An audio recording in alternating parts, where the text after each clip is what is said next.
couple months ago, I got a job at a retirement home, which was not my first choice of places to work. I'm actually a mortuary science student. And a lot of people think funeral homes are really creepy. I never really felt that way. Funeral homes don't bother me. What that is basically funeral services. So my education and degree, when I finish it, is gonna be all about death and dying and the process of decomposition, and a lot of it is about preserving bodies. When you are embalmed in a funeral home, that's the kind of thing that I'll be doing and actually have done as a part of my classes. Like I said, I'm still a student and I'm a single mom, so I have to have some kind of income coming in, and I live in a really small town, and the local funeral home didn't have any apprenticeships open, and I had to find something. So there were job openings at the retirement home. So I got the job, and I ended up working one 16-hour shift a week, and that was on Sunday nights.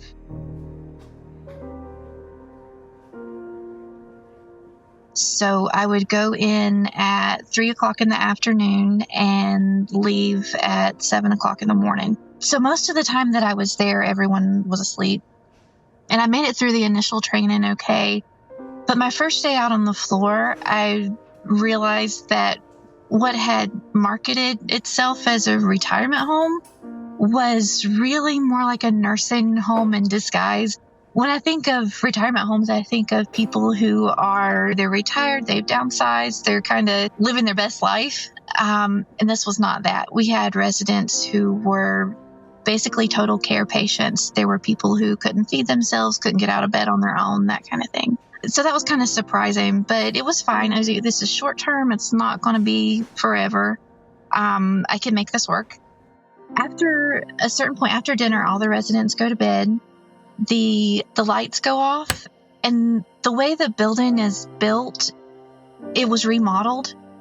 And I was on the memory care unit. So the way they had put the walls up to make the memory care unit, the light switch was not on the unit. The light switch, you would have to leave the unit and walk down the hall to turn the lights back on once they were off. So it's a Halloween night and everything was normal until it wasn't midnight. It may have been 11, it may have been 1, but it was somewhere around there. And we're sitting there, it's me and a coworker, and we're the only two that are back there on that unit. We actually had a resident that he had a lot of trouble sleeping, and a lot of times he would just sit up with us at night. Really interesting guy. So he would just sit there and hang out in between rounds when we had to go and check on everybody. So we were all kind of sitting there, and then we were really surprised to see this other resident come down the hall. And she was a person who normally she would go to sleep after dinner, and she would sleep just straight through till we got her up in the morning. She wasn't the type of person who was up and down very much. So we look up, and she's standing there, and we were in the living area, had some lamps on and stuff like that. So we look up, and she's standing there, and it was kind of startling because she was in tears. So we're like, oh my goodness, May, what's wrong? What happened? And she said, there's something black on my ceiling. I was like, okay, so it's October, it's cold outside. Spiders sometimes will come in, when it gets cold. And so I was like, okay, so was it small like a spider or big like a shadow? And she looks at me, and she's breathing heavy. She's got tears pouring down her face, and she says, there's something big and black crawling across my ceiling. And I was kind of joking, to just kind of bring some humor into the moment. And I look over at the other resident who used to be the priest, and I was like, okay, Joe, you might have to come with us for this one because it's Halloween night and there's something. And then I very quickly remembered I'm on the memory care unit, because he looked at me and he said, if it's raining, take the second bus. He didn't even remember he had been a priest at that time. And it was such an eerie feeling because It felt like I was very much alone. And of course, I wouldn't have asked him to come with me because he's a resident and that wouldn't have been okay. But it was just kind of in the moment, like, oh, that's, okay, here we go. So we head down this hallway. And like I said, the light switch is not on the unit. I can't turn the light on. And if you've ever walked with an 80-something-year-old lady on a walker, they don't move quickly. And it was a pitch black hallway with this glaring red exit sign at the end. And open the door, and the last thing I want to do is look up at the ceiling. But at the same time, I also don't like the thought of something being over my head that I can't see. And there's nothing there. And not only is there nothing there, there's nothing that I can see that could have been mistaken for something big and black and crawling across the ceiling. She was really upset. So we looked all through the room. We looked in the closet. We looked in the bathroom, and there was just nothing. And she said she wanted to move. She wanted to change rooms. She didn't like being down there at the end of the hallway.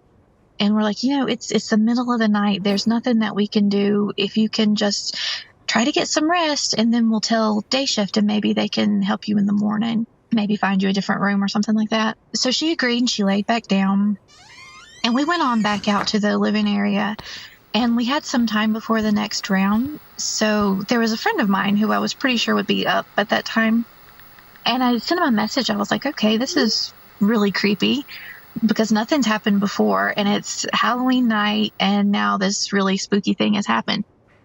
And so he comes back he's like, I hate to ask, and this might sound bad, but is she okay? Is she sick? And he's like, the reason I ask is because maybe it's death, and it's just come in to find her.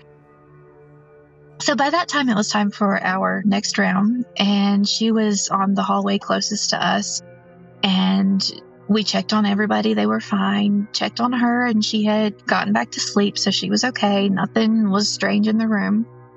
We go down the other hallway, and everybody was fine on that hallway, but then we get to the last room on that second hallway, and it belonged to a guy who he had not been feeling well recently. He'd had some medical issues come up. So he had been in the bed, and he was one of those, we had to help him for meal times and that kind of thing. So we go in to check, and I noticed when I went in, his top 2 dresser drawers were open, which was a little weird because everyone that I had worked with up to that point was really good about, when they came in, they would kind of straighten up and they would clean up after themselves and leave the room a little better than they found it. And I thought maybe he had some family there earlier. Maybe day shift was just in a hurry and had a lot going on. So I closed the drawers and we went on to the next thing. And nothing happened in between rounds. We go to do rounds again. First hallway's fine. Second hallway's fine. Get to the last room on that second hallway. Same room, same guy. We go in, and those 2 dresser drawers are open again. Now, I know that there's nobody else on the unit besides me and my coworker, and I was still fairly new, so she hadn't gone anywhere without me. I was there with her because I was learning. None of the other residents could have gone in. The doors lock, so you have to have a key to, the person on the inside can come out, but you have to have a key to get inside. So no one else had been in the room, and the dresser drawers were open again. And I'm just kind of sitting there like, okay, it's Halloween. I've got black things crawling on the ceiling. I've got drawers.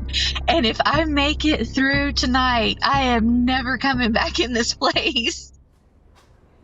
We ended up, I think that was the last round that we had to do before we started getting everybody up for the day.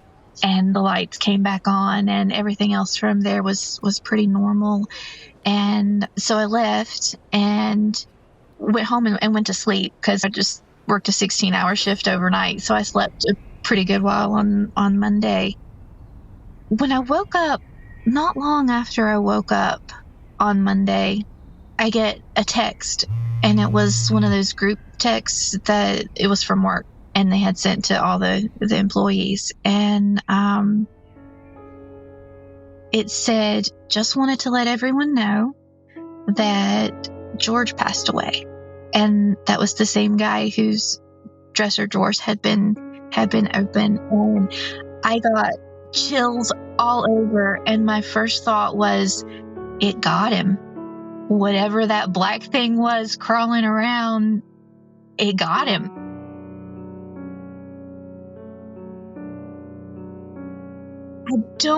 I still don't think I necessarily believe that it was death itself, but there are so many stories of people who, when they're close to dying, they will reach out their hand or they'll speak to someone that no one else can see.